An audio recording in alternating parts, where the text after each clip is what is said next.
to queue in 5 seconds, Mr. Hawksworth. The jury is out, and all London holds its breath for the verdict in the infamous Beroldi trial. Accusations against the beautiful Madame Beroldi over the brutal murder of her husband, Arnold, have shocked the entire nation. After their wedding 10 years ago, Monsieur and Madame Beroldi took a prominent place in London society, with the couple setting up permanent home here 12 months ago. And it was good news for the capital too, as Mr. Beroldi established his headquarters in the Port of London. Together with his English partner, Mr. George Connor, seen here with Monsieur Beroldi, they brought valuable income to Britain.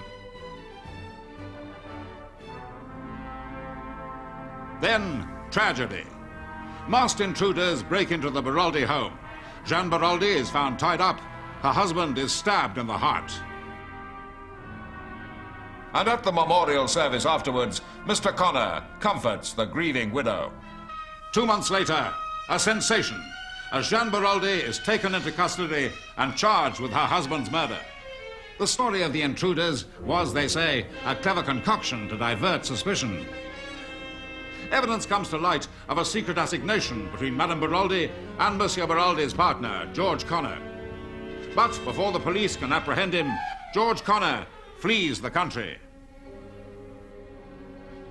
And so, as Jeanne Beroldi faces the future alone, her 9-year-old daughter Martha fights to hold back the tears. All right, hold it. 85 seconds, Mr. Letts. I think we should come back to the Beroldi woman at the end. That's all the footage we've got, Mr. Letts. Okay, then let's see those last shots again. Good story. George Connor commits the crime, then runs off and abandons Jeanne Beroldi. No, from what I've heard, they were in it together. He may have held the knife, but it was Madame Beroldi who guided his hand. When's the verdict? Tomorrow. Well, maybe you can get some more footage later. I doubt it. If Madame Beroldi really did kill her husband, she won't be making any more appearances. Ready, Mr. Letts? Run it.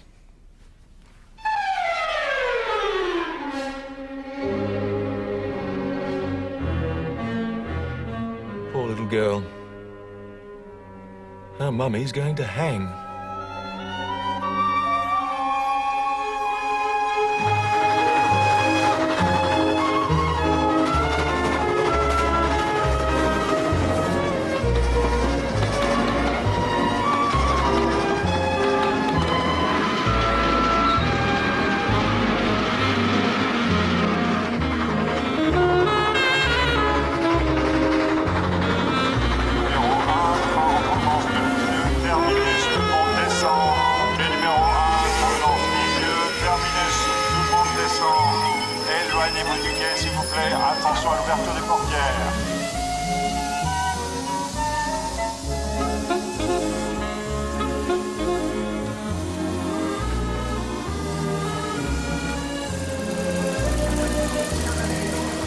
Hastings, to come again to France, c'est magnifique.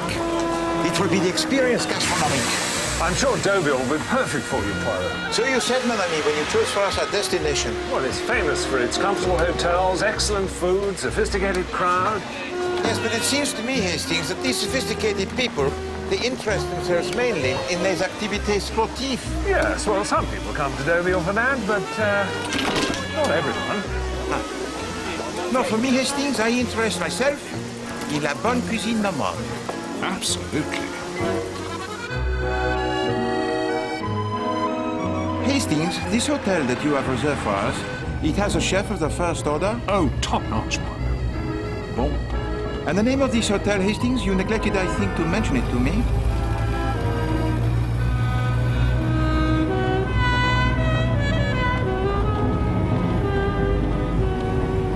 Pure coincidence, Poirot.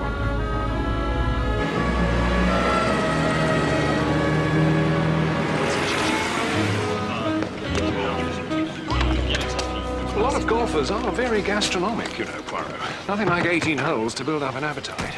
You really ought to try it, you know. You might find you actually enjoy it. To hit a little ball into the little hole in the middle of a large open field. No, I think it is not to the taste of Poirot. C'est à vous, monsieur? Non.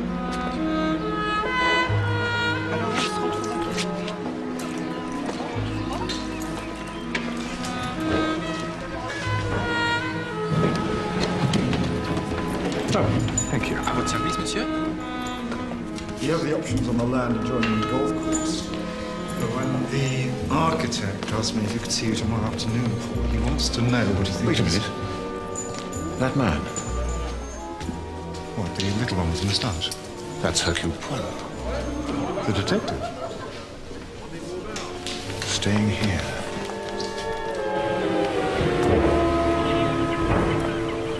Where's Lawrence, damn him? He's just coming now.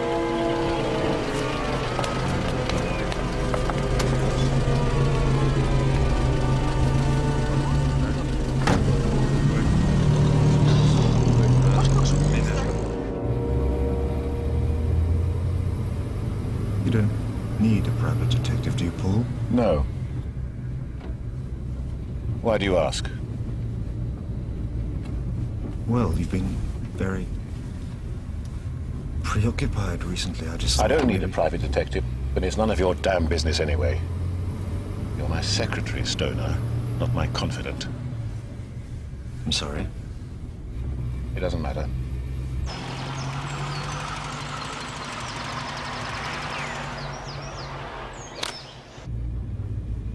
Lawrence, you're taking my son to the station this afternoon? Oui, monsieur. Then you've got your holiday, is that right? Oui, monsieur. Good.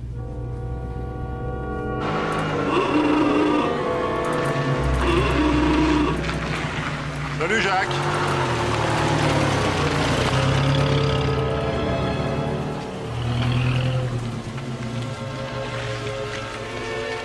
That was my stepfather. I have to go now. Jack, darling, I have to pack. Ship leaves tonight. it's so far away. Santiago's the other side of the world. I can't bear it. I have no choice. A whole year training for the most important cycling event of the region, and then a week before the off, he springs this on me. Why not refuse? You don't even like him. Why don't you just tell him no? It's only 3 months. I'll be back. Now I know what she felt like. Who? You know who? Isabel. She lost you to me, and now I'm losing you to your stupid business. It's not the same. I love you, Martha. You loved her. Until I met you.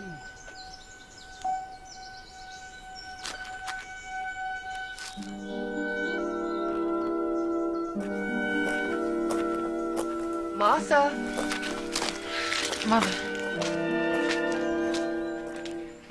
I understand you're leaving us, Jack. Yes, Madame de Bray. I have to go now. I shall miss you.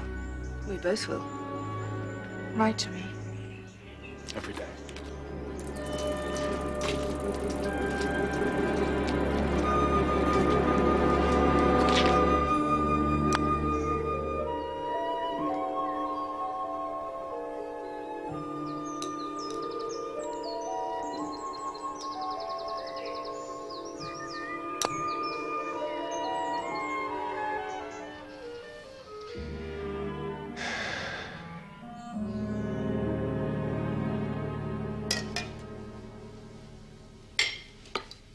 Your case is ready, Jack? Yes, Mother. They're in the hall. I told Lawrence to put them in the car. Wish you'd tell me what this trip is all about. 10 days crossing to Buenos Aires and then overland to Santiago. Seems like a hell of a long way to go just on your say-so. You don't want to be part of my business? I think you're getting me out of the way because you don't want me to see Martha. That's a ridiculous suggestion. Then why all this secrecy? You'll be met at Santiago. Everything will be explained to you. Thank you, Lanny. That'll be all. Yes, Madame Renaud. You know, separating Martha and me will not change my feelings towards her. That's enough. You are only my stepfather. You cannot rule my life. Jack. No. wish you were dead sometimes. It's once in my life I could do as I pleased.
Was dinner all right, Yes, thank you, Hastings. It is indeed fortunate for you that this is a hotel of great comfort and a cuisine most excellent. Thank goodness for that. It's a marvellous golf course. They say it'll be the best in France when they finished it. Oh, so this golf course, it does not have the necessary number of holes? Oh, no, it's got 18 holes, but they're extending it. Adding a few more bunkers, that sort of thing. Hastings, what is it, a bunker? Oh, you know, a sand trap. I'm afraid that's where I usually end up. Ah, it is the same in French. Le bunker. Oh. And tomorrow you play, how do you say, the circle? Oh, around, yes, they're lining me up with some people. Mesdames, Messieurs, ladies and gentlemen, je vous présente Isabelle Duvine.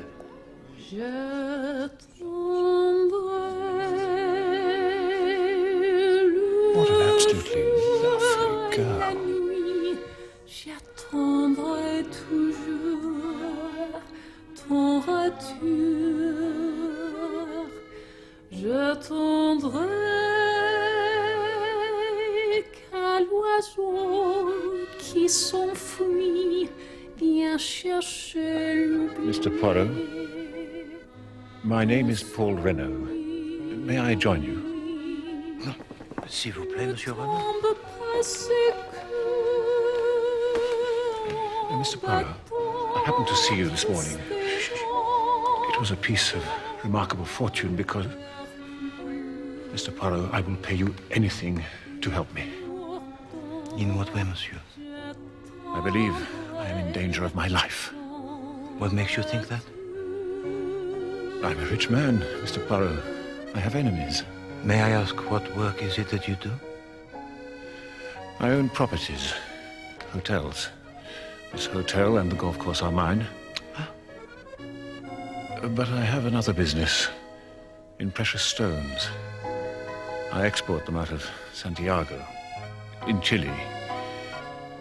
And that's where the trouble began. Fraud, Mr. Poirot, on a massive scale. I can't talk to you here. It's too dangerous. Will you come to my villa tomorrow? It's the Villa Genevieve, just past the Villa Marguerite, on the other side of the links. Oui, d'accord. Thank you, Mr. Poirot. Thank you. De rien, Monsieur Renaud.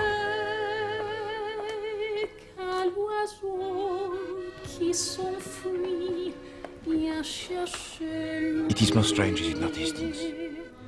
This Monsieur Renaud, he says to me so much, and yet he tells to me nothing. Hastings?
Be brave.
Heads? Tails, I think.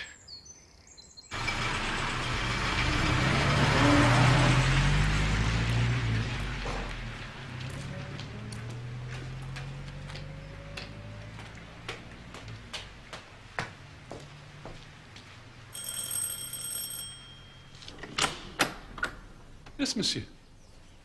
Bonjour, monsieur. I have an appointment with Monsieur Paul Renaud. My name is... I know who you are. You better come in. Merci. My name is Lucien Bex. I'm commissary of the police here in Deauville. Monsieur Bex? Something has occurred to Monsieur Renaud? What's going on, Bex?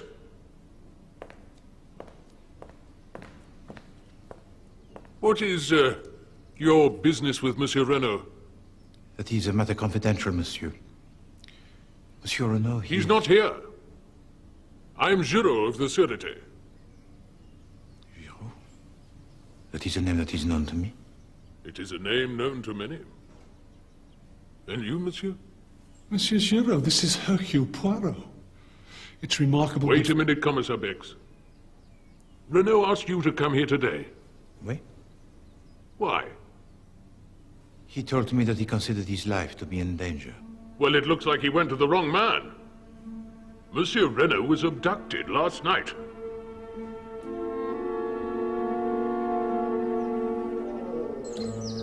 Are you at the Golf Hotel? Yes, I'm there every year. I didn't suppose you were in the bar last night. There was a singer. Lovely voice. Do you mind? Sorry. Lovely.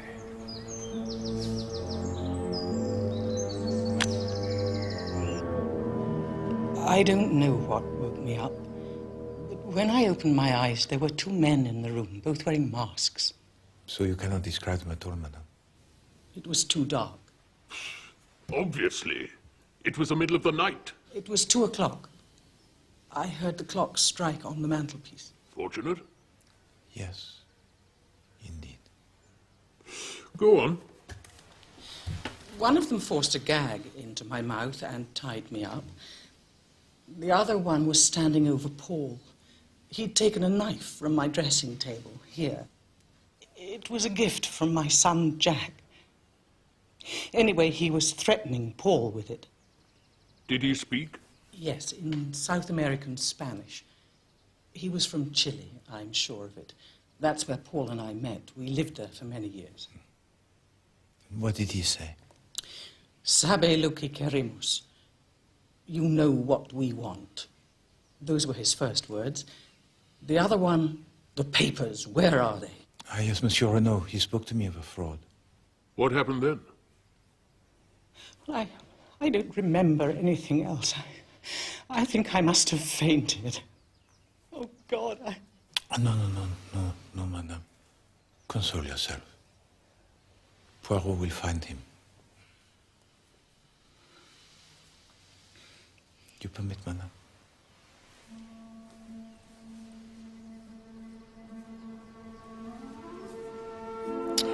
Là. He must have caused you great pain.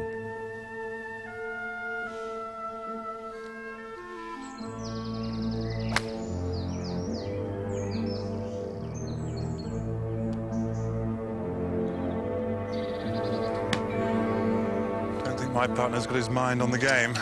I'll be digging one of those new bunkers through there. Come on, I'll help you find the ball. Thanks. It's my fault, sir. Every night I lock the doors, but last night I was so tired. You failed in your duty. Tell me, Mademoiselle Leonie, at what hour did you retire to bed? At 9 o'clock. Uh-huh. And you heard nothing? No, sir, I didn't hear a sound.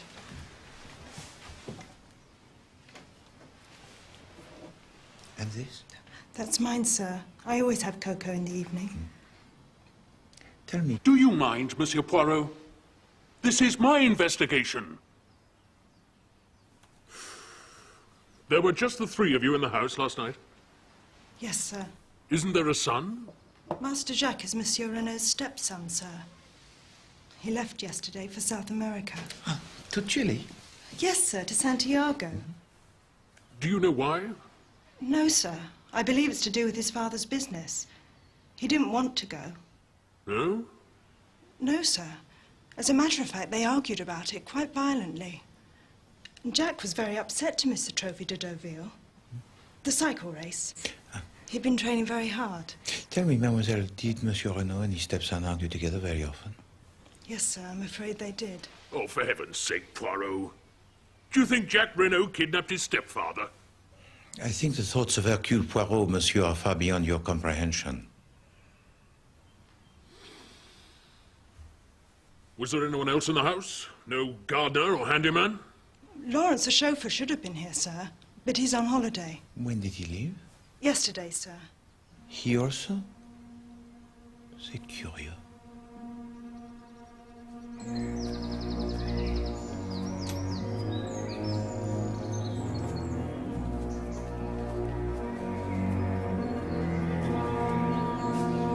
No sign of it? No.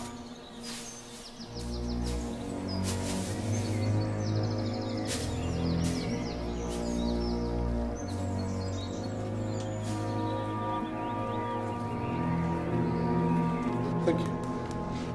Monsieur Giraud, I've circulated Paul Renaud's description across France, and I have men making inquiries at the station and the airport. We'll find him. Of that I am not so sure, monsieur. So, what's going on? Who are you? My name is Gabriel Stoner. I'm Mr. Renaud's private secretary. Is there something wrong? Monsieur Renaud has disappeared. Abducted by agents from Chile. That's... My God, I thought something was up. What do you mean? Well, he's been very... I don't know, nervous recently. How recently, Monsieur Stoner? Well, in the past couple of weeks. He only came to France a couple of years ago, you know. And before that? He had a business in precious stones in Chile. That's where he made his fortune. But he's a very private man. I don't know much more than that. I see. Where's Eloise? Madame Renaud. Upstairs. I must go to her. Yes, of course.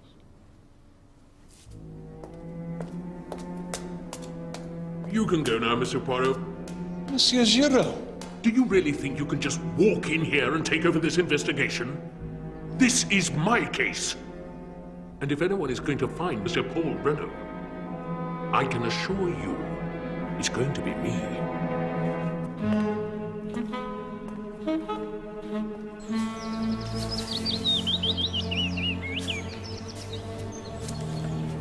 Still no luck? No. I'll look over here.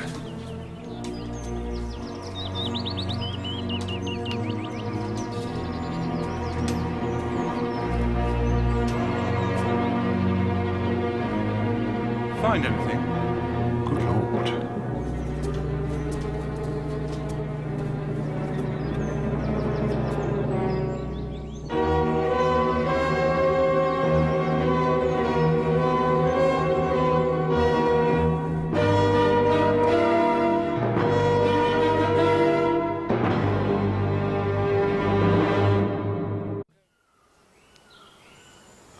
Well, Dr. Hote? Killed at about 2 o'clock in the morning, I'd say. Stabbed in the back. Unusual weapon. It's just a paper knife. I'd say the stone in the hilt was a sapphire. Renault's wife said they took a knife from her room. A present from her son. Has anyone informed Madame Renault? No, Hastings. And it is a duty I would not wish to perform. There's a set of footprints in there. You didn't jump in, did you? Well, of course not. Well, it looks as if someone did. You can take him away now. Poor devil. Marched out here in nothing but that coat and his underclothes and then killed. There's no way to go. This is yours, I believe, Captain Hastings. Oh. Thank you. Hastings, what is it, this white line that I see? Oh, they were going to dig a new bunker here, Poirot. This is where it was going to be. This was by the grave. Brand new. What does he tell you, Monsieur Giraud? Only that our friends from Chile came prepared. Oh, so you assume it was theirs? Of course.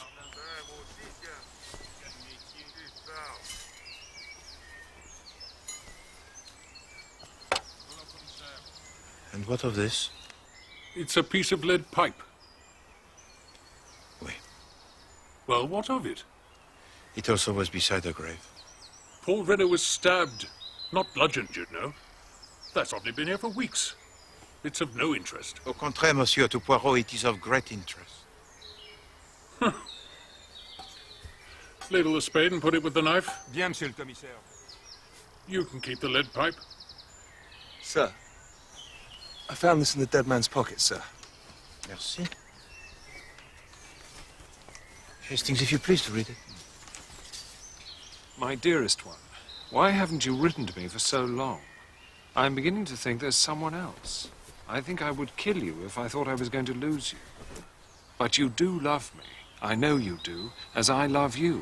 Always your own adoring B.D. So Paul Renault had a lover. That's what it looks like. B.D.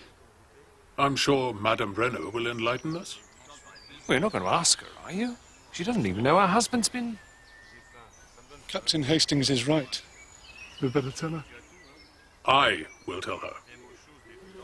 That is most strange, is it not, Hastings? What's that, Poirot? Monsieur Renault. He wore his coat very long.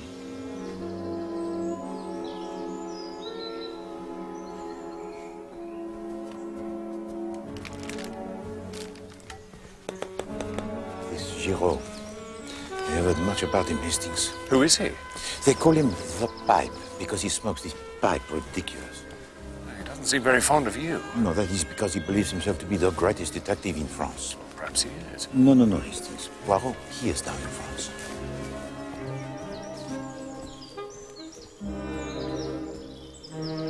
Hastings, regard. Oh, let me. Out! Hastings, the briar at his shop, huh?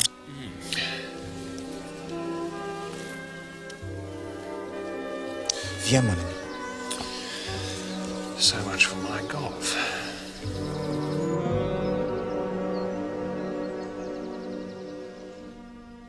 Your own adoring BD. I don't know. Unless... Monsieur Stone? The villa next door, the Villa Marguerite. It's rented by Madame Dobray. Bernadette Dobray. Do you know this woman? No, but it's the damnedest thing. In the last 3 months, Monsieur Renaud made 3 large payments from his bank account. To this Debray woman? Yes. They added up to 100,000 francs. I did ask Renaud about them, but he just snapped at me. You suspected blackmail, Monsieur Stone? Yes, I did, but... if he sent him this letter, maybe they were having an affair. Seems self-evident. It was so unlike him. Renaud was an odd sort. Very secretive, reclusive even, but he adored his wife.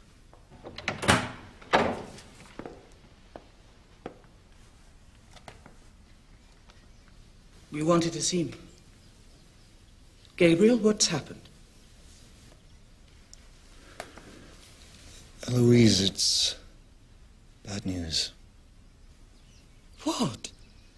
Madame Renaud, I'm sorry to have to tell you that your husband has been found murdered.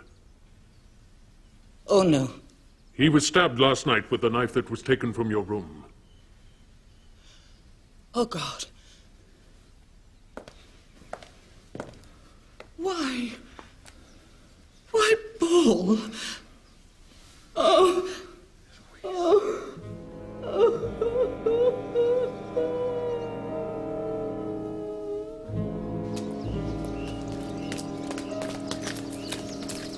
It's this one here.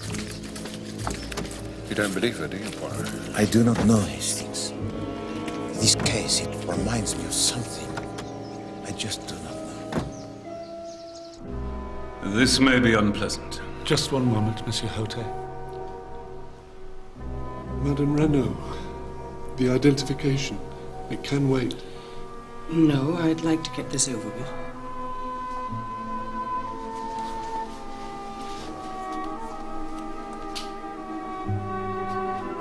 Paul?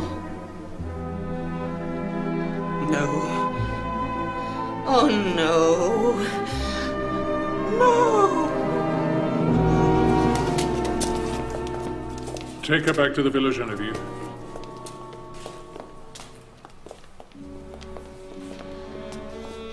I am an imbecile. Truly, if there was ever love and grief in the voice of a woman, I heard it now. Eh bien, Hastings, we must begin again. It's quite dreadful, really quite dreadful, the death of Monsieur Renaud. Do you have any suspects yet? At the present time, Mademoiselle, suspicion is directed towards 2 persons. 2? South Americans from Chile. 2 suspects. Is that why it requires the services of 2 detectives? I'm handling this case, madame. Monsieur Poirot is merely observing.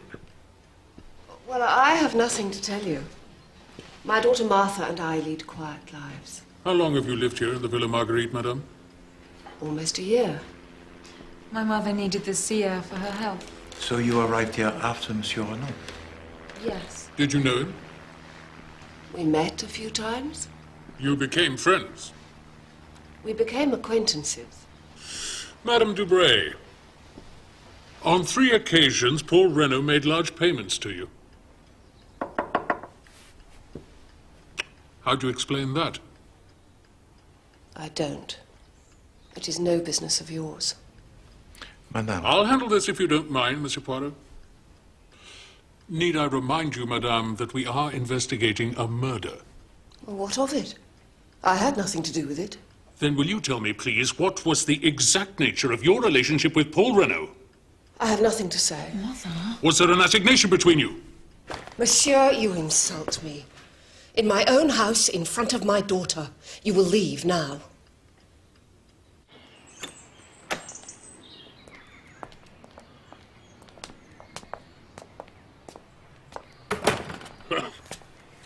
Your methods leave something to be desired, monsieur.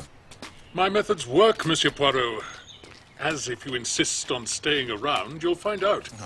But on that I do insist, monsieur. Waste your time if you want to. But I will find the murderer of Paul Renault before you. And that is a promise. You would stake on that your reputation? I would stake anything. In fact, I'll tell you what. How about a wager, Poirot? And what would you wager against me, Monsieur Giraud? Name it. Very well, I will tell you. That famous pipe of yours. My pipe? Oh, oui, mais bien sûr. It is, how do you say, your trademark. If I solve this case before you, I will have the pipe. Very well. And what is your trademark, Monsieur Poirot? How about that famous moustache? You can't be serious. What better way to show the world who was the master here? You lose. You shave your moustache. What do you say? Poirot.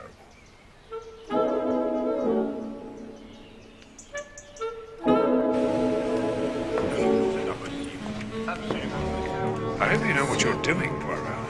Mon ami, you must not concern yourself with Giraud. Now, tell me, Hastings, what is your opinion of the two ladies that we met at the Villa Marguerite? Well, I don't know about Madame de Bray, but it seems to me that her daughter, Martha, was worried about something. She certainly had the eyes most anxious, did she not? But the mother, Hastings, where have I seen that face before?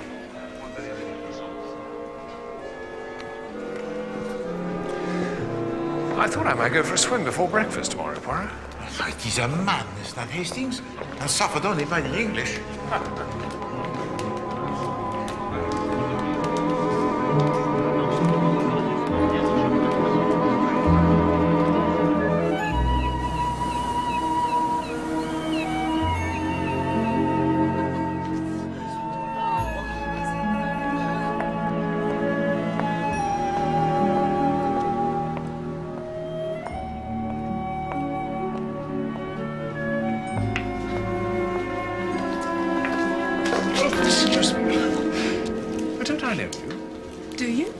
You're the singer from the hotel the other night.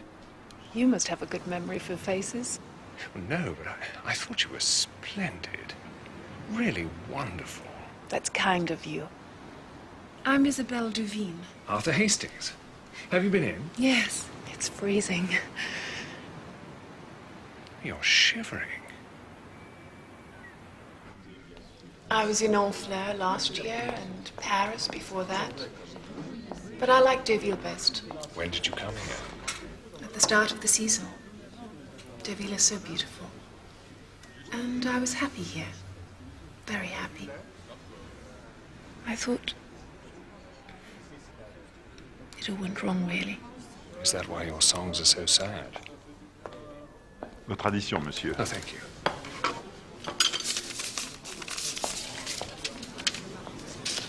Did you hear about that murder that happened here yesterday? On the links? Yes. I was the one who discovered the body.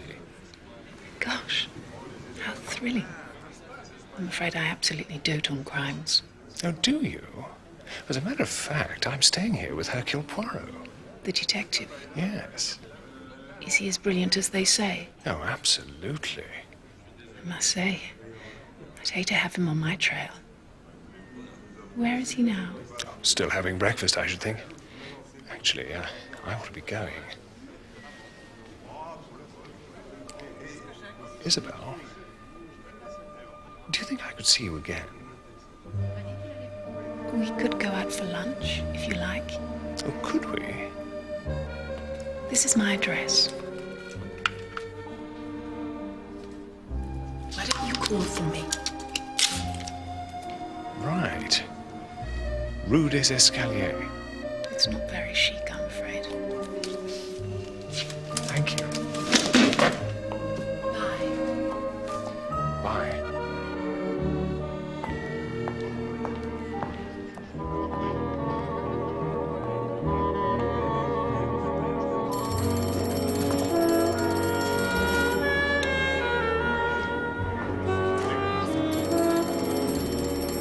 Hastings!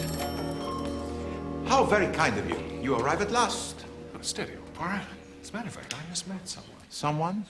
A young lady, no doubt, huh? Ah, Hastings. Your face is as the open book. But there is no time to talk about this now, mon ami. We must go at once. Monsieur Jacques Renaud has returned to Deauville, and Giraud is interrogating him at the prefecture.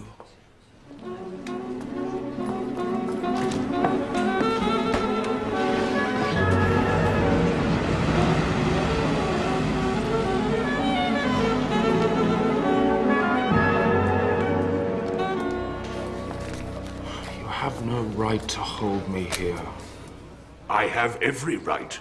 I told you. I decided not to sail, but at the same time, I didn't want to go home. I've just had another argument with my stepfather. So on the night of the murder, you remained in Cherbourg? Yes. I stayed in Cherbourg all night. I only saw the news in the paper this morning. And you came straight home? That's right. But my mother was out, and I was waiting for her when he called. Next thing I know, I was dragged here. For questioning. But if you think you can intimidate me, you're wrong. Monsieur Renaud, what was the purpose of your journey to Santiago? My stepfather wouldn't say.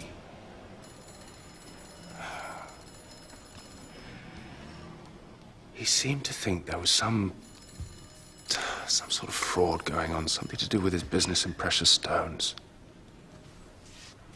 Couldn't have come at a worse time for me. In what way? It's the race this week. The Trophy de Deauville. You're taking part? Yes. I came 5th last year. I mean to do better this time. That is, unless you intend to keep me here. No, Monsieur Renaud. You may go. If you don't mind, Monsieur Poirot, that decision is mine to make. Pardon, monsieur. You wish to arrest Monsieur Renaud? Not yet.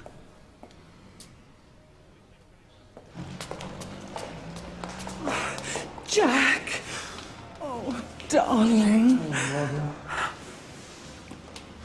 So you didn't go? Well, it doesn't matter now. Not now.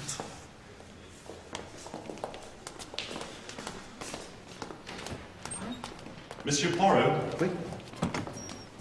Ah, merci. What is it? It is the coat of Monsieur Renaud. Jack Renaud? Yes, sir. I took it off him this morning. Monsieur Poirot asked me to hold it back. Merci. If you please, Hastings. Hey, you take your orders from me, not from Monsieur Poirot. Is that clear? Yes, sir. Sorry, sir.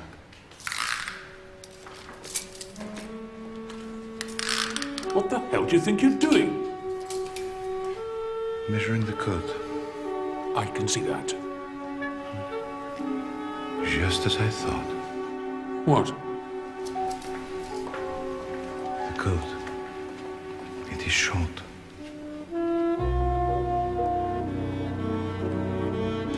Hastings, I must leave on the first possible train for London. What? But why? Because the face of Madame Dobré, it is known to me. I've seen it before. Also, there is something about this case that is familiar to me. But why London? Because that is where the answer is to be found. Hastings, I wish to know at what hour the last train left Deauville on the night of the death of Monsieur Renaud. Right. And go also to the office of Monsieur Bex and tell to him where I have gone. When shall I say you'll be back? Oh! When I have discovered the truth, Hastings. Oh.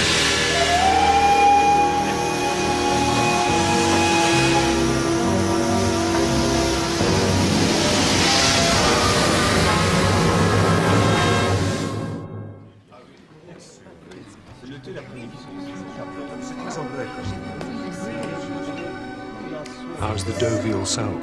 Delicious. You're not married, are you? Oh, good heavens, no. Have you ever been? No. I don't know. Suppose I never found the right girl. You're lucky. Am I? The right girl, the right man. No one can hurt you more. How did you come to be hurt, Isabel? Forget it. I don't want to spoil a nice lunch. Tell me about the case. Have you found these mysterious South Americans yet? No. Poirot seems to think they don't exist. It doesn't make sense. Go on. Paul Renault, a multimillionaire who seems to have no background or history, is found stabbed in the back on a golf course. Yes. Well, if he wasn't abducted and taken there, what was he doing out on the links in the middle of the night, wearing only a coat and underclothes? I see what you mean. Personally, I suspect his wife. Madame Renault. Why? Well, if Poirot's right, and there were no intruders, she must have made them up. And the only reason she'd do that is if she killed him herself. But did she have a motive? Well, there's always money. Paul Renault was a very rich man. And it seems he was having an affair with his neighbour, Bernadette Debray. How did you find out that? She wrote him a letter. She signed it BD. But that doesn't necessarily mean she... Well, no. But we also discovered that Paul Renault paid Madame Debray a large sum of money. Look, Isabel, I really shouldn't be telling you any of this. My lips are sealed.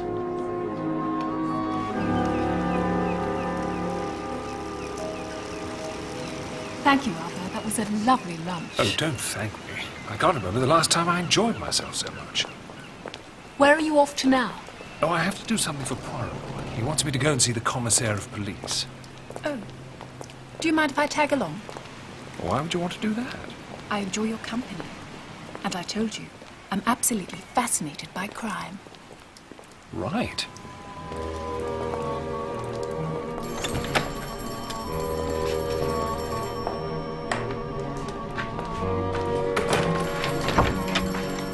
Monsieur Beck said to wait in his office, Captain Hastings. He'll be with you shortly. Thank you very much.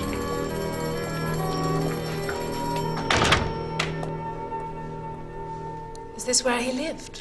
Yes. And that's where you found him? Yes. Stabbed in the back? Look, Isabel, I'm not sure this is a very good idea. Don't worry. I'm all for the horrors. What's that? They're footprints from the scene of the crime. They took a cast. And this? That's the knife that was used. The knife? Yes. I say, you all right? Yes. Are you sure? Yes. Come and sit down. Do you think you could get me some water? Please. I'll be back in a minute.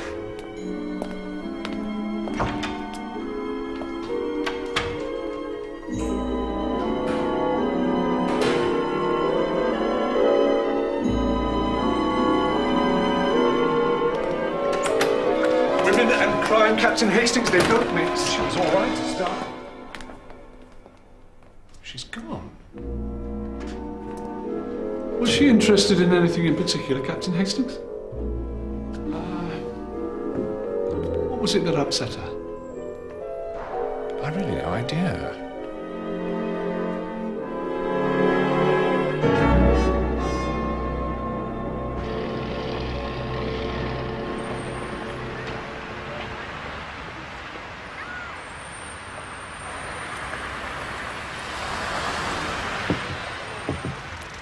Monsieur Lex?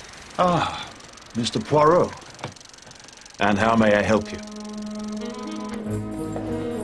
Yes, I know exactly what you're talking about, Mr. Poirot. I edited the newsroom myself, and I was there at the trial. When was this, Monsieur Lex? Oh, it's been a good 10 years ago.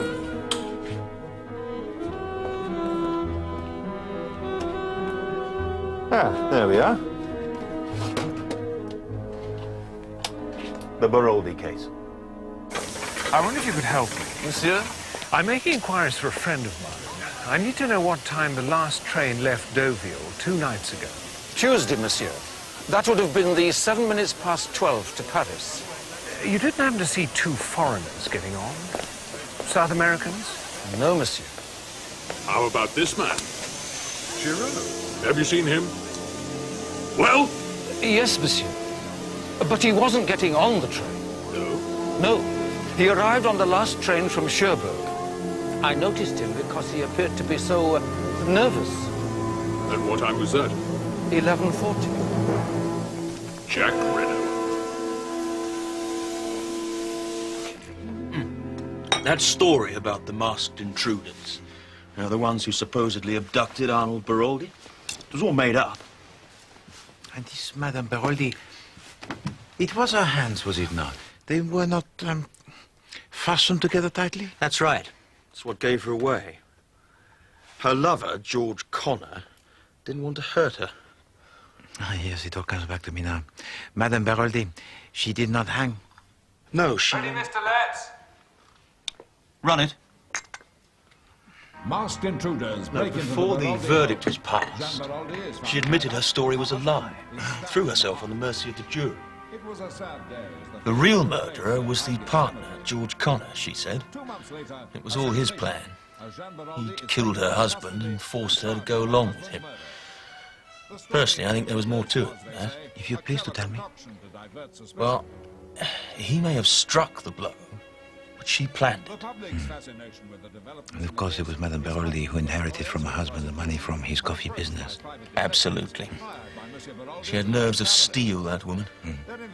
In a way, I think she was rather horrible. And this George Connor, was he arrested? No, that's him there. Monsieur Baroldi's partner, George Connor. But before the police can apprehend him, George Connor flees the country. A face that is to me most familiar. He managed to escape the country. To South America? Yes. The police never found him. And what of Madame Baroldi? The amazing thing is, she was acquitted.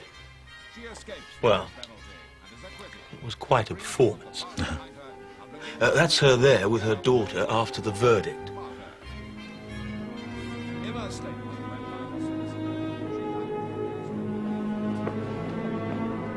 She left the country later on, changed her name. Wait. To Madame Bernadette Dupre.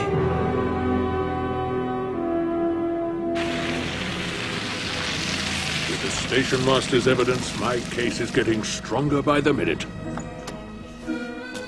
So Jack Renault was lying when he said he was in Cherbourg the night his stepfather was killed. He was actually here in Deauville. You better tell Poirot.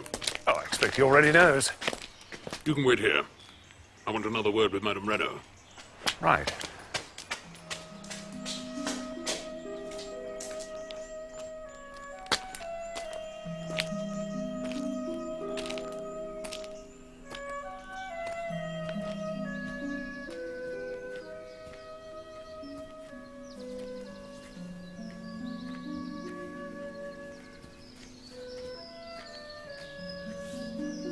Martha, calm down. Calm down. It'll be all right.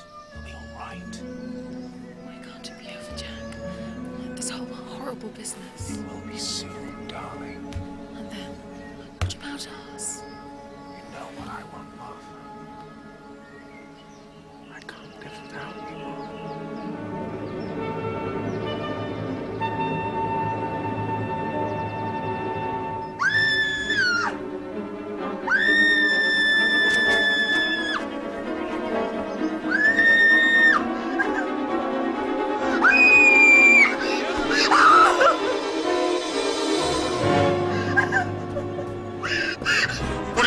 It's another body. The knife, Captain Hastings. Look at the knife.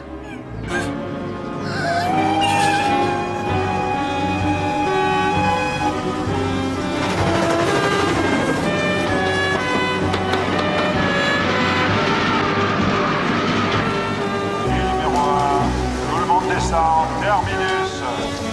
Dans ville, tout le monde descend.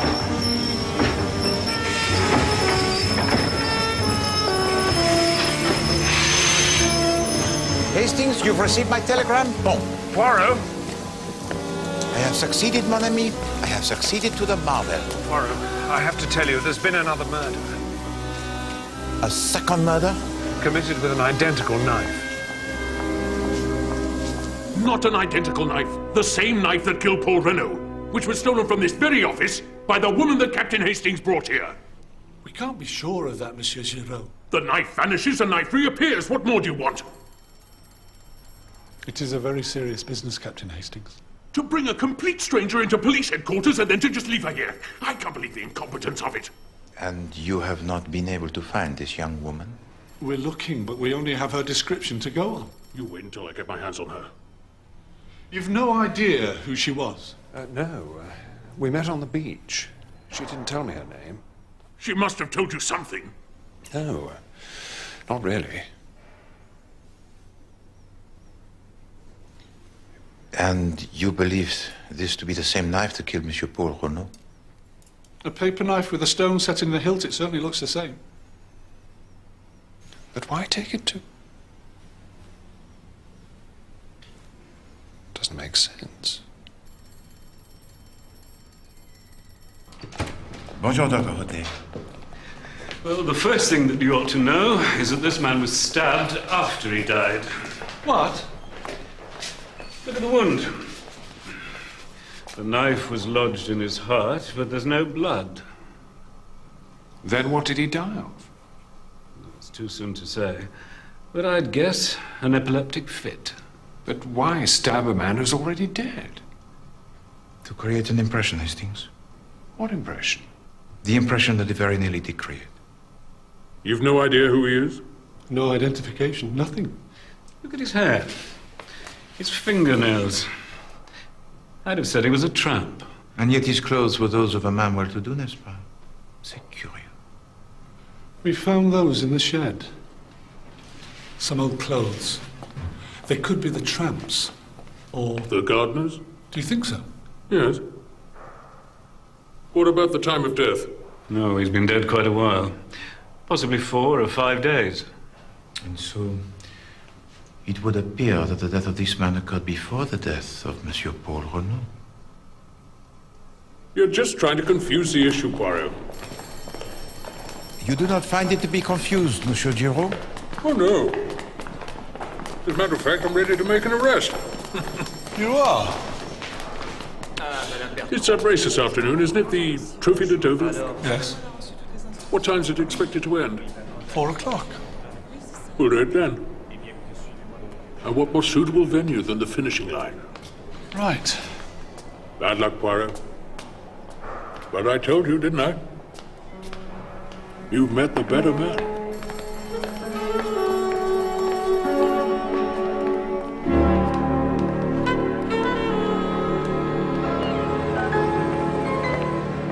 So you see, mon ami, it is what I found out in London.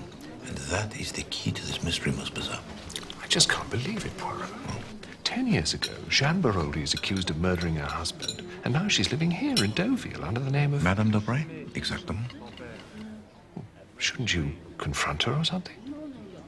I think it will serve no useful purpose, Hastings, and after all, to change her name, it is no crime. But it must have been she who murdered Paul Renault. And the motive, Hastings? Well, the letter. She said she would kill him rather than lose him. But that is because you still assume that the BD of the letter refers to Bernadette Dobray. But of that we have no evidence. But it's the same crime, Poirot, the fake abduction.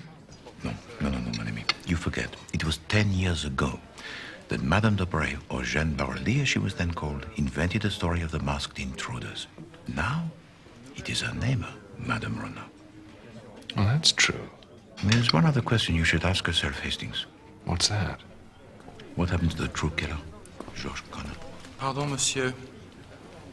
There's a young lady in reception asking to see you. To see me? Oui, monsieur. Perhaps it is the young lady of your acquaintance, Hastings. Oh, you mean? Ah, yes, of course. Her name, it is still unknown to you. Yes. Eh bien, we shall see.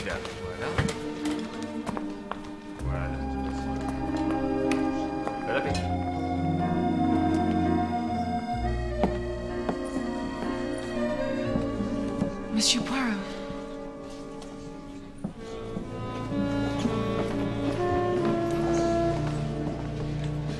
I hope you'll forgive me coming here. I had to see you. Mademoiselle.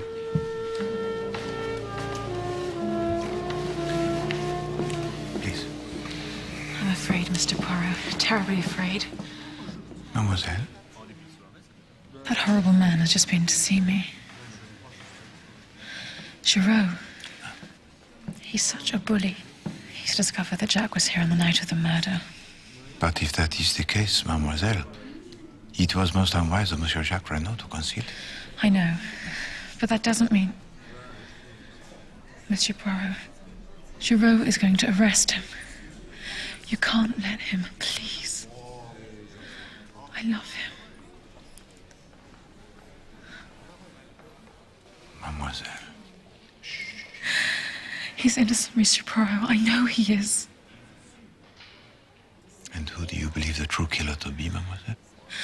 I know who it was. Tell it to me. The day before he died, I heard someone in Paul Renaud's garden. I climbed up and looked over the wall, and that was when I saw him. Who? A tramp. He was a dreadful-looking creature dressed in rags.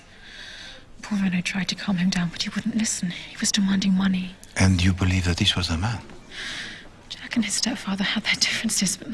Mademoiselle, if I am to save Monsieur Jacques Renaud, it is necessary that I speak with him without delay. You're too late. The race, it will be starting in a few minutes' time. The race that Giraud mentioned? He said he was going to be at the finish. Oui. Mademoiselle, you and your mother will be there? Yes. Hastings and I also. Fear not, mademoiselle. All will be well. Thank you, Mr. Poirot. Thank you.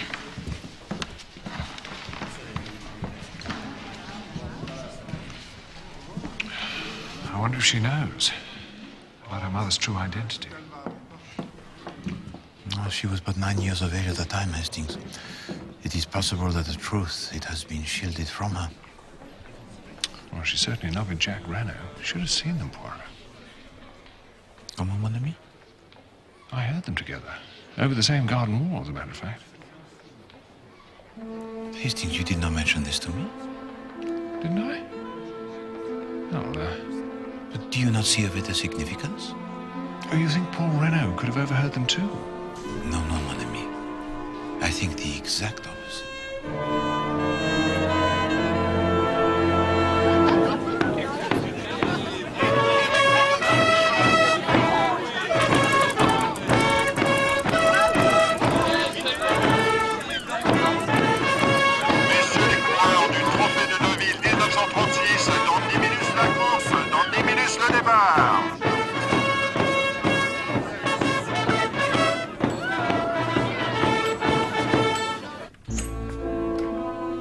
Bonjour, mademoiselle. Monsieur Poirot. Mademoiselle, if you please, I wish to see the room of Monsieur Jacques Renaud.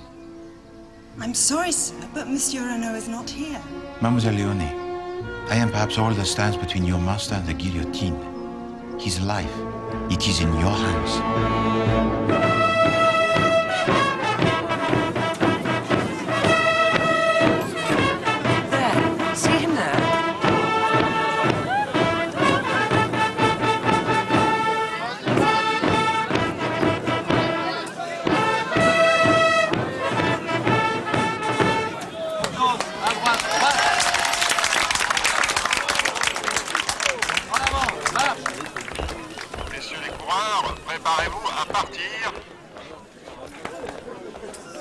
À vos marques. Prêt.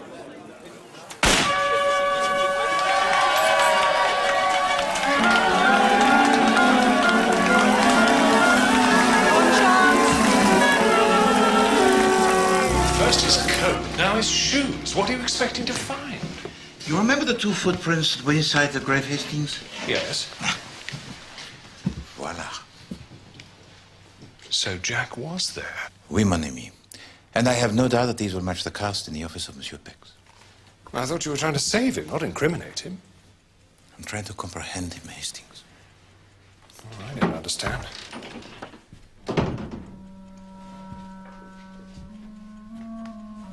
Hastings?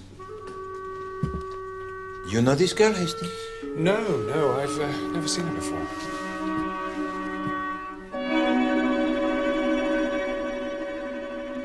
Oh, there is only the signature. Bellodouin. Bella.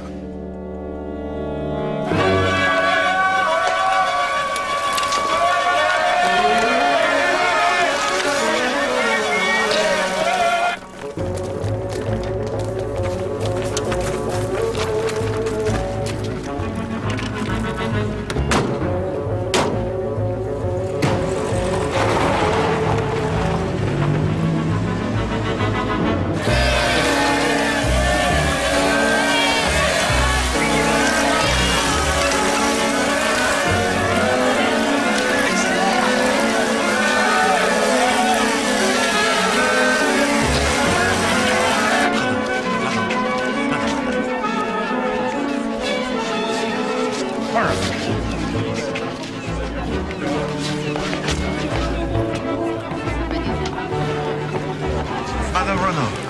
Monsieur Poirot? Where are the cyclists? They should be here any moment. No sign of Giraud. Why are you here? To speak with your son.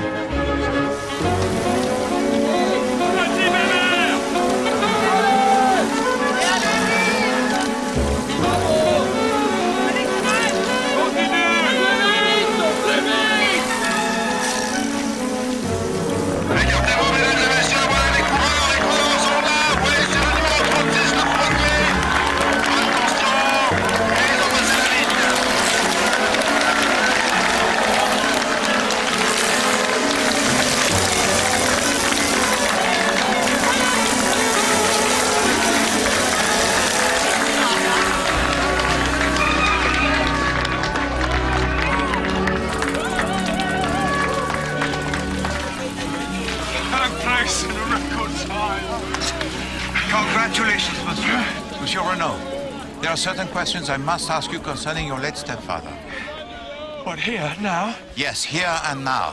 Why did you return to Deauville on the night of his death? I told you. The truth, monsieur. I wanted to see someone. Martha Dobray. Yes. And did you see her? No. Why not? Out of the way! Who? Jack Renaud, I'm arresting you for the murder of your stepfather. And also for the murder of your unnamed accomplice. Take him. Giraud, you've got it all wrong. Giraud is never wrong. Tell me, Monsieur Renaud, do you deny it? Tell him, Jack. No, Monsieur Giraud, I have nothing to say. You see?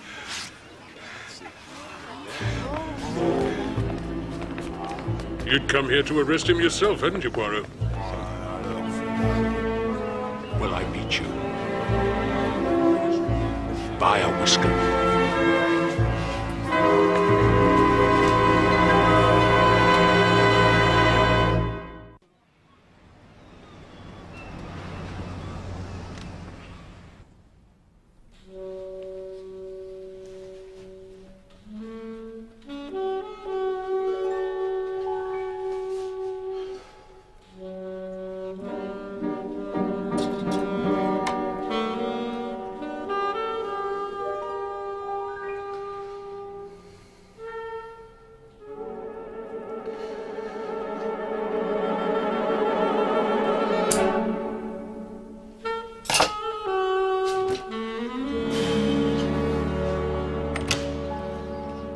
Bonjour, Monsieur Stoner. If you please, we wish to speak to Madame Renaud. Come in. Merci.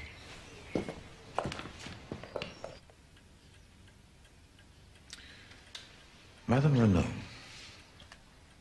I am here in the interests of your son, Jacques Renaud. Is there anything you can do for him? Mais oui. But in order to help him, the events of the night that his stepfather died must come to light. Of course. All of them.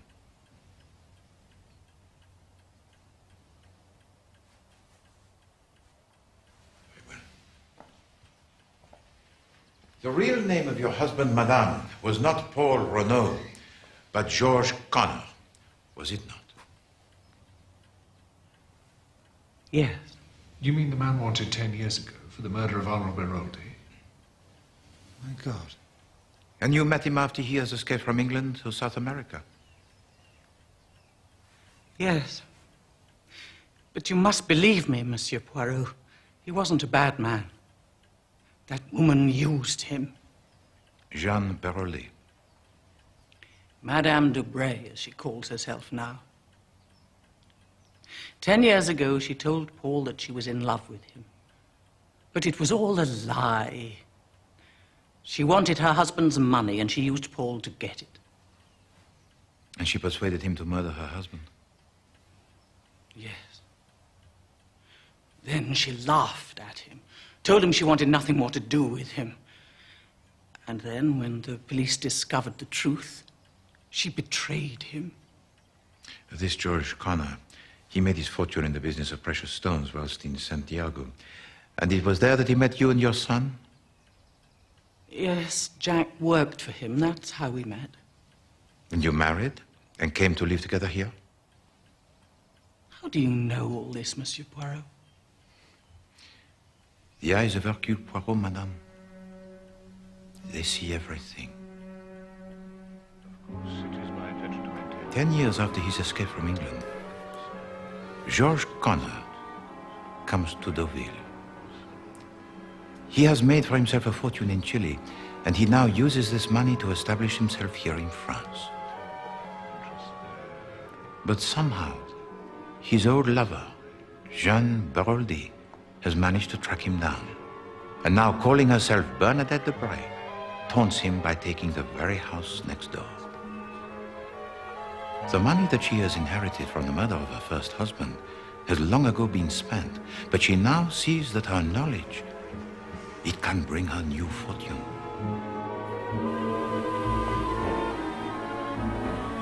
She uses this to blackmail Paul Renaud. And then, matters already grave, they are made worse. Jacques Renaud falls in love with a beautiful girl he sees almost daily, Martha, the daughter of the woman that Paul Renaud hates and fears. Paul observes them together, but he is powerless to prevent the association, and thinks now only of escape. Yes. Paul was being drained by Madame Debray. Every day was a torment to him. He had to get away. And the method that worked for him 10 years ago, he decides to put to use again. Yes. Only this time it would seem that he was the one the intruders had killed. I would move away, and later the two of us would meet and start again. What about Jack? He didn't know. I've never told him about Paul's past. I couldn't.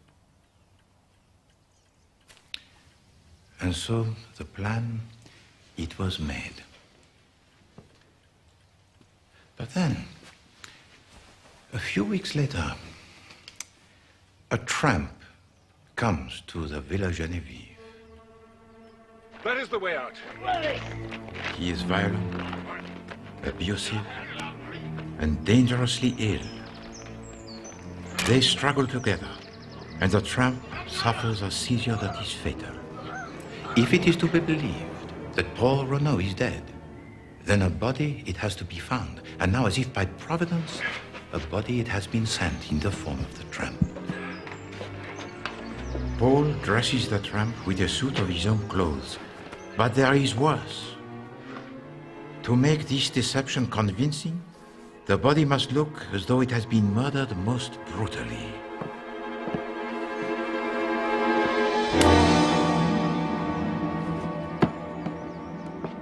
It is a dreadful deed that to make the semblance of murder. Sometimes I wish you were dead. And so to the day itself. Once in my life I could do as I... Jacques, the stepson of Paul Renaud, is sent away to Chile, simply to remove him from the scene. In the same manner, Lawrence, the chauffeur, is given a holiday. And so the preparations, they are complete. But Paul Renaud, he uses every opportunity. And when he sees me, Hercule Poirot, he decides to draw me into his plan. It is a pretty little charade that he plays at the hotel.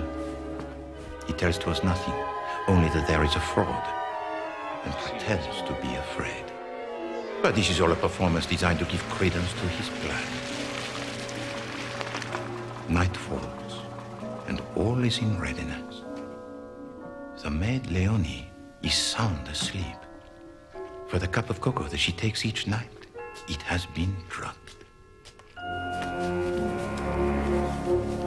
And now at last, poor Renaud puts into action his plan, repeating the events of 10 years before.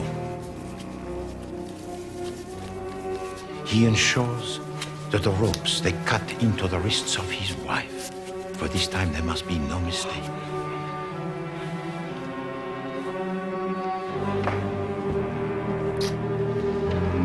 The hour? It is 10 o'clock, and not 2 o'clock, as you later tell me, madame. For poor Renaud intends to leave on the last train from Deauville, which leaves at 7 minutes past 12.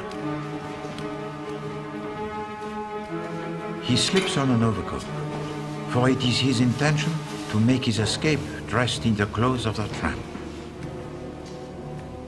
And then both George Connor and poor Renaud will once again no longer exist. Poor Renaud plans to bury the tramp where he is bound to be discovered. The new bunker, it is ideal.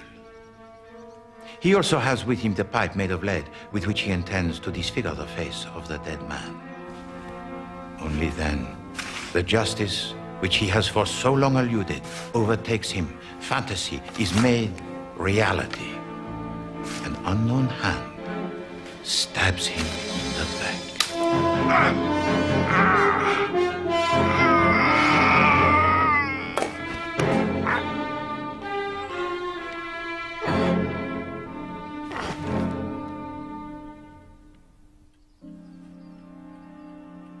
So someone learned of the plan to fake his death and used it to kill him. Oui, mon ami. And if I may say so, madame, when you heard of his death from Monsieur Beck's, your performance, it was superb. But you weren't convinced? No. But then when you saw his body in the mortuary... But it was horrible. Horrible. It shouldn't have been, Paul. It shouldn't. You have suffered an ordeal, madame. I salute your courage. My God. You knew nothing of this, Monsieur Stoner? No, of course not. Nothing at all. You never even suspected that your employer, he was in hiding from the British authorities? No, why should I have? Monsieur Poirot, I don't care what happens to me. But can you help Jack?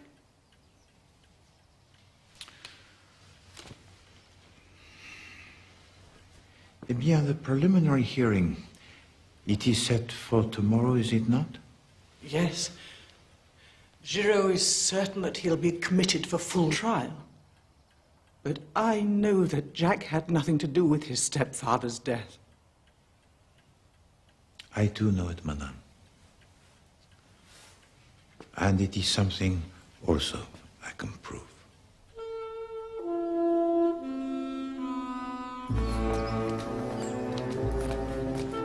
How can you prove that Jack didn't murder Paul Renaud? Eh bien, that is simple, mon ami. On that night there was a witness who has yet to come forward. Who? Hastings, it is for you a dilemma, is it not? You search for the truth, and yet of it you are always afraid. What do you mean? I speak of Mademoiselle Belle Duvine, mon ami. You can protect her no longer. I must speak with her at once. Her name isn't Bella, it's Isabel. Isabel to you, mon ami, but Belle Duvine to Jacques Renaud. Remember the BD that we found in the letter? That letter was written to Paul Renaud. No, Hastings. It was addressed to my dearest one. Why do you assume it was his? It was in his coat pocket. It was in the pocket of the coat he was wearing, but that coat, it was not his. Do you not see, Hastings? When Jacques Renaud, he left for Cherbourg, by accident he took the coat of his stepfather. And so that night... Exactement. Paul Renault, he was wearing the coat of his stepson. So Isabel was in love with Jack Renner. Oui. Why have you been torturing yourself, mon ami? The photograph you have not seen, the name you do not know? Why must you protect this girl? I don't know. I suppose I've fallen in love with her. Then for you, mon ami, I am most sad. Bonjour, madame. Mademoiselle Belle Devine, s'il vous plaît. Miss Devine? Why do you want her? She is required most urgently in a court of law, madame. It is her testimony that would establish the innocence of a young man. Well, I'm sorry she's not here. What? She went out yesterday and did not return. Oh.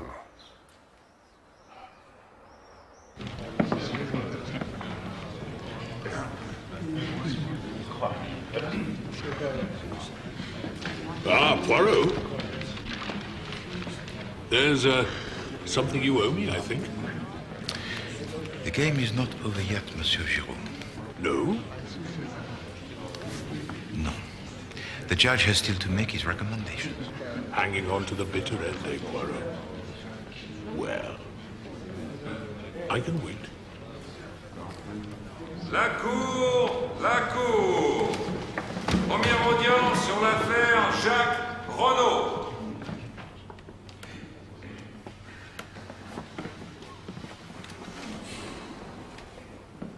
I have examined the papers set before me by lawyers for the prosecution and defense, and I have just a few questions I wish to ask. Monsieur Renaud, do you deny that you were in Deauville on the night of the crime? No, I was here. And did you say to your stepfather that same day, I wish you were dead, then I could do as I pleased? Your Honor, my client has been under considerable nervous strain. I wish to place it on record that... Yes, Mr. Crozier. Do you understand, Monsieur Renaud, that on the answers you have given me, I have no alternative but to commit you for trial? Yes. Very well then.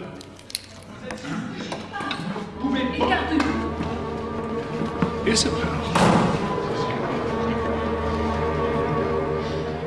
My name is Bella Duvine. I wish to give myself up for the murder of Paul Renaud. Emmenez-la! You knew about this? You tricked me!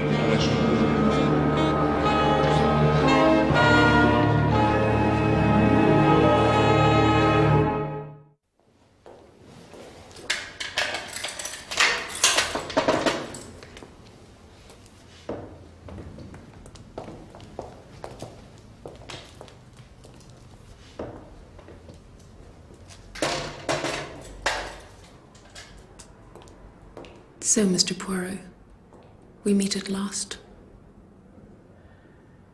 Isn't that what I meant to say? Mademoiselle Devine, why did you murder Monsieur Paul Renaud? Why do you think? I think it was because you were in love with his stepson, Jacques Renaud. Yes. But he had left you for Martha Debray, and it was Jacques Renaud that you threatened to kill in your letter. You got the wrong man. You thought Paul Renaud was his stepson. It was dark and he was wearing the wrong coat. I don't want to talk about it. Then tell me, Mademoiselle Devine, why did you take the knife from the office of Monsieur Bex? To protect myself. And this knife, it was yours? Yes.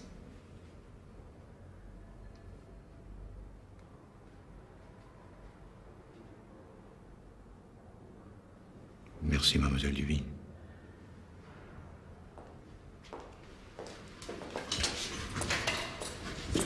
Poirot.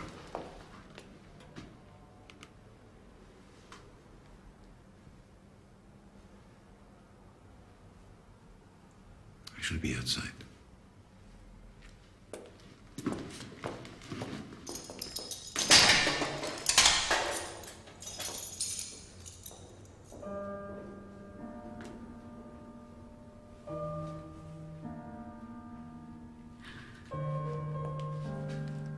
I owe you an apology. No. Yes. I saw you at your hotel. You recognized Poirot. Yes.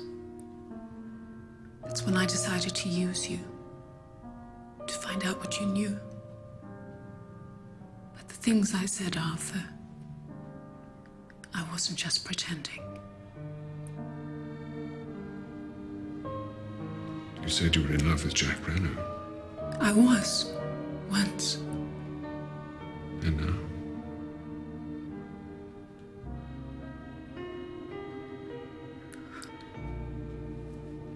Just forget about me, Arthur. You're a kind man. If only we had met before. Maybe.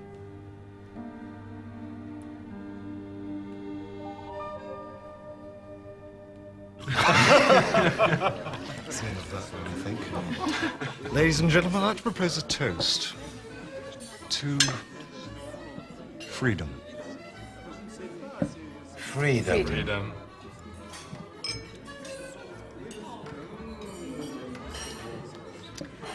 And to us, Jack. To a new life together.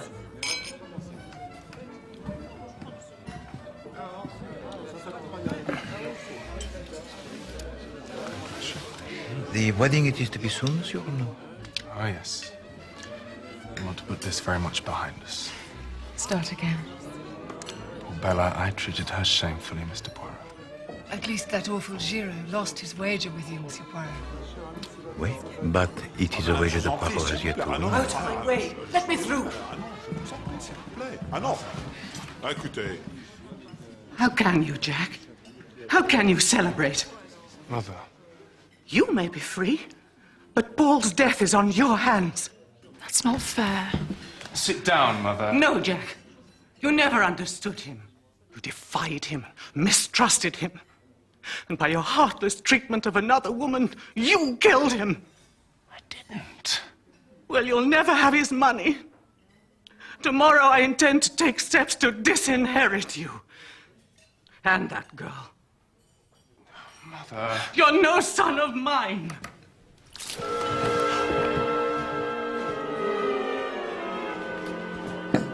Take me home, Leonie.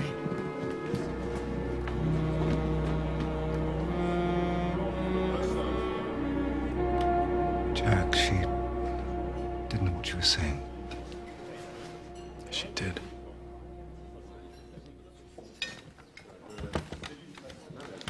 Jack. Darling.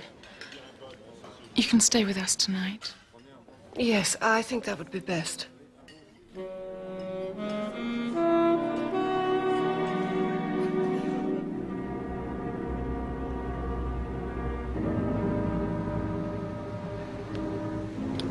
Poirot, I wish you'd explain to me what we're doing here.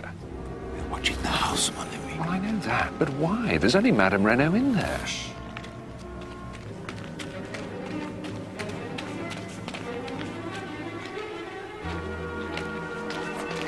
Who was that? It was the true killer of Monsieur Paul Renault. What? But Isabel... No, Hastings. Bella Devine was not the killer of Paul Renault. Well, then who was? Miltoner. The gun. It was not according to my plan. Allons-y, vite!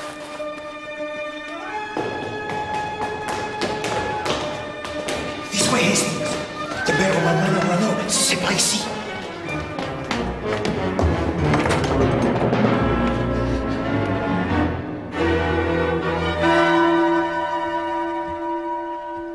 She came just as you said she would, Monsieur Poirot. She tried to smother me.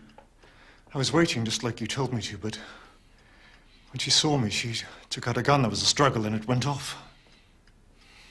I'm afraid she's dead.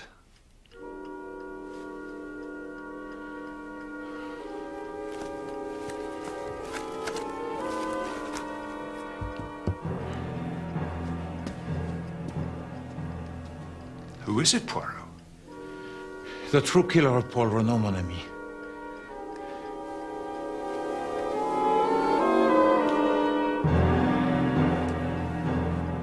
Martha Debray.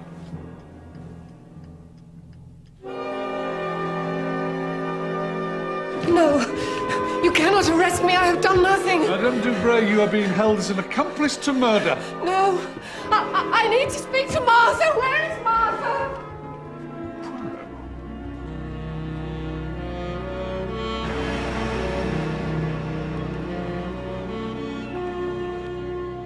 This crime? Ah, yes. Merci beaucoup. It has indeed challenged the little grey cells of Hercule Poirot to the extreme. And yet from the start I knew that this was a crime of the cold blood. And so it was. Martha Debray knew of the plans of Monsieur Paul Renaud to create his fake death. And with great cunning she set out to use those plans for the purposes of her own. But, Monsieur Poirot, how could she have known? We told no one. So you believed, madame. But when you made the plans, it was by the garden wall, was it not? Yes. Paul and I, we did talk there. I'll dig the grave at 10 o'clock. I'll be on the train out of here 7 minutes past 12.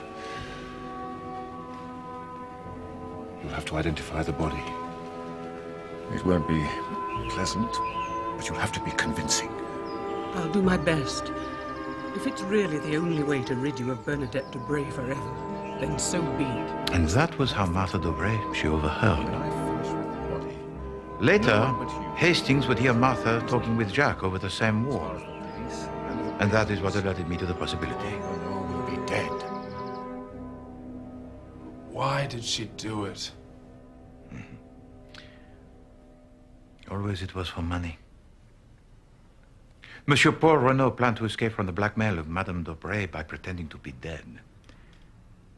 But what if he were really dead? What would happen then? Paul's money would come to me. Exactement. But what if a short while later you were also to die, madame? Jack would have everything. And Martha would have Jacques Renaud. But this marriage, it could only take place if Paul Renaud no longer stood in the way. Oh yes, Martha and her mother certainly planned for the long term. However, last night they discovered that Madame Renaud intended to change her will. And that forced them to act at once. Oh, God, what devils. Why? Alors Madame Renaud played the part I suggested to her. And that was to force the hand of Madame Debray.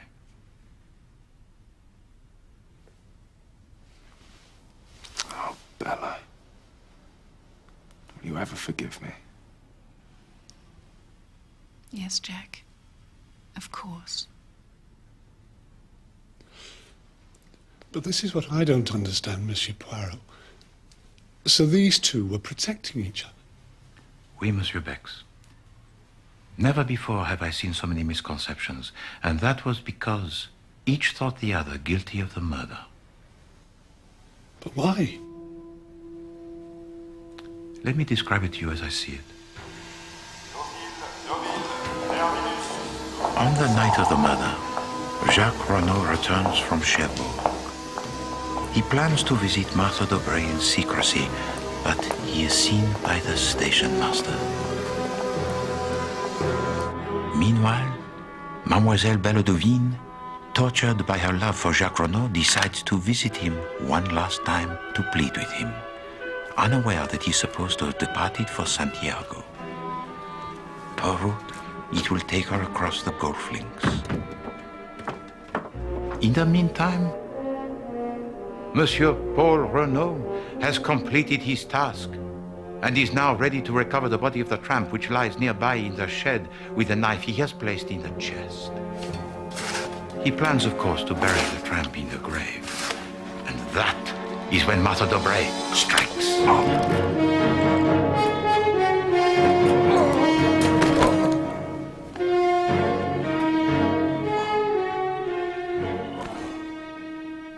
However, at this moment, a figure approaches.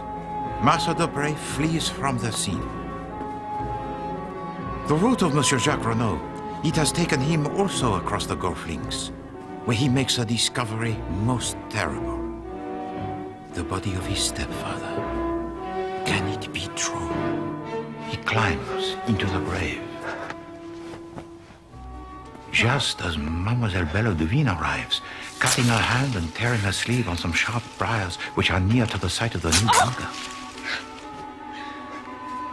And so, to the moment of truth.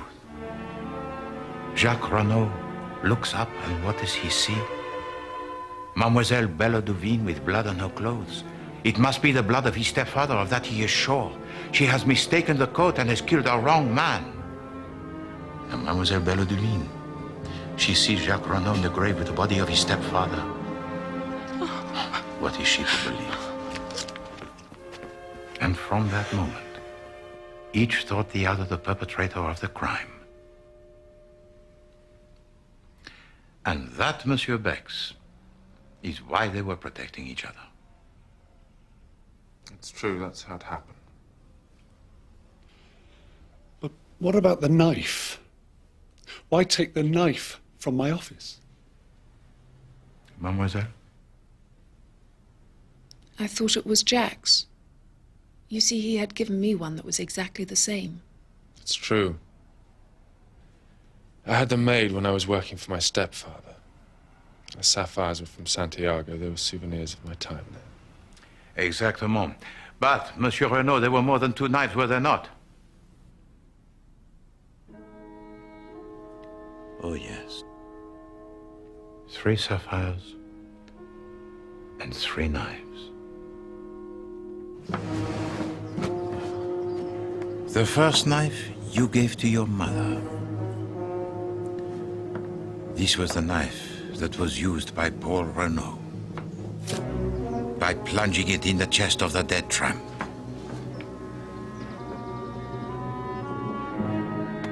The second knife you gave to Mademoiselle Bellodevine. But this knife, it played no part in the events that followed. Because it was the third knife that Mademoiselle Bellodevine took from the office of Monsieur Bex.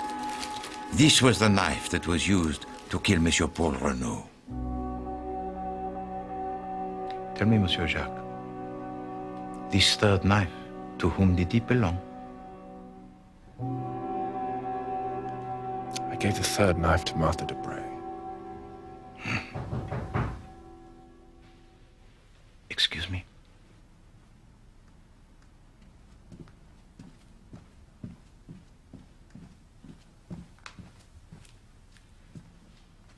Entrez.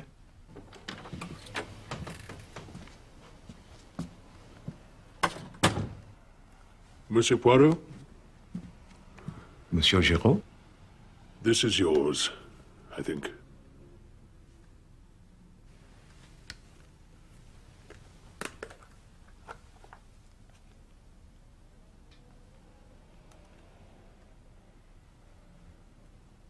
No, monsieur. You may keep your pipe. But from this moment, each time that you light it, you will think of Hercule Poirot. Yes, I will.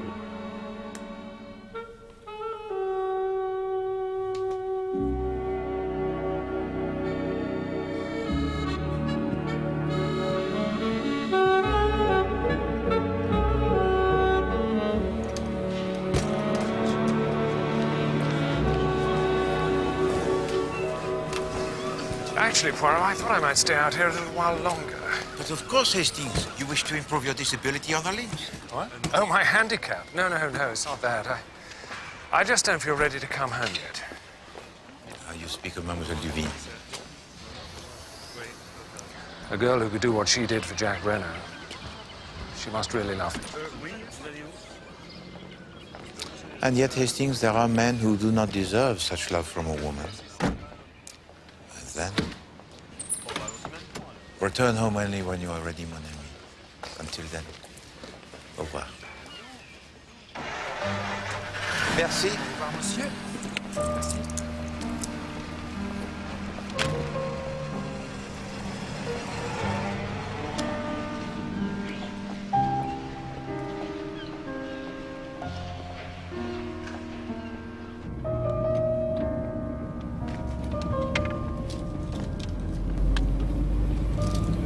monsieur.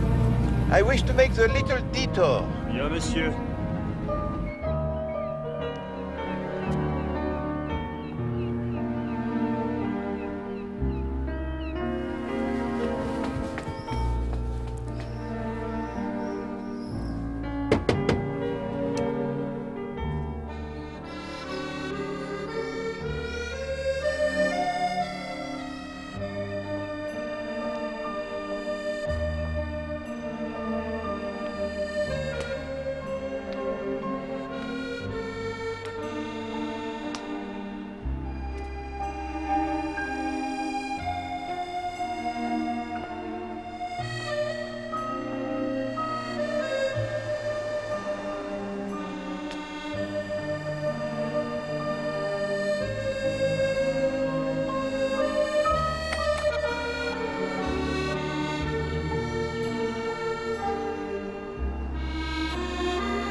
Arthur. Isabel.